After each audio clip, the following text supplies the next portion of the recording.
the second most immoral war in American history, the Mexican-American War. And President James K. Polk conspired to invade the sovereign nation of Mexico for the purpose of spreading the slave power. The world was banning slavery. Polk was a slaveholder. He knew that the moment was coming when slavery would no longer be allowed in the United States. He wanted to create a political balance that would ensure that the slave power lasted forever. The theory, go below the Mason-Dixon line, invade Mexico, divide it into states, and we would have slavery forever. A totally immoral war, launched on the lie that Mexicans had attacked Americans. Young congressman was elected from the Midwest. Think of him as the Dennis Kucinich of his day. He went off to Washington. Oh, and he offended his party leaders. He would go to the well of Congress, and he would say, show me the spot on which a single Mexican shed a single drop of American blood, Mr. Polk. And if you cannot do so, if you cannot prove the reasons for your war, then tell me why you should not be removed from your position for committing the most immoral of all acts for making America an imperial nation. When the president did not answer this call, the young congressman worked with the former president of the United States, John Quincy Adams, to censure James K. Polk, attaching censure arguments from the floor to every resolution that went through Congress related to the war, saying we honor the troops, but we will not honor those who sent them into an immoral war. Finally, they began to speak of impeaching James K. Polk. The young congressman's law partner in the Midwest sent him a letter and said, my friend, you've gone too far. You cannot attack a president in a time of war. You must understand our troops are in the field. This is wrong.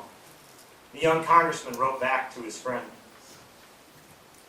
allow the president to invade a neighboring nation whenever he shall deem it necessary to repel an invasion, and you allow him to do so whenever he may choose to say he deems it necessary for such purpose, and you allow him to make war at pleasure.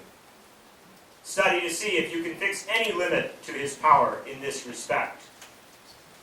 You may say to him, I see no probability of an invasion or an attack, and he will say to you, be silent. I see it if you don't. The provision of the Constitution giving the war-making power to Congress was dictated, as I understood it, by the following reasons. Kings had always been involved in and impoverishing their people in wars, pretending generally, if not always, that the good of the people was the object of the war. This our Constitutional Convention understood to be the most oppressive of all kingly oppressions, and they resolved to so frame the Constitution that no one man should hold the power of bringing this oppression upon us. To do as you suggest, to refuse to question a president in a time of war, to choose not to hold him to account because of the war, would make our president a king, and I was not elected to serve a king. Sincerely, Abraham Lincoln.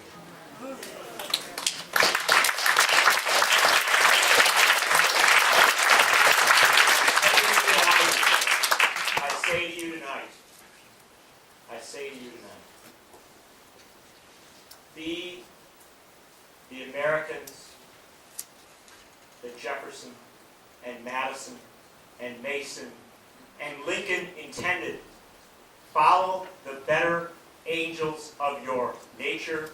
Do not listen to those who will tell you that it is too late to follow the Constitution of the United States. Do not listen to those who will tell you it is politically inconvenient.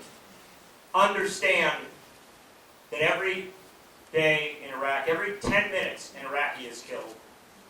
Every 10 hours, an American is killed. Every 10 days, $2 billion are removed from the U.S. Treasury to pay for this illegal and immoral war that George Bush and Dick Cheney say will not end until they are out of office. I say 10 minutes, 10 hours, 10 days.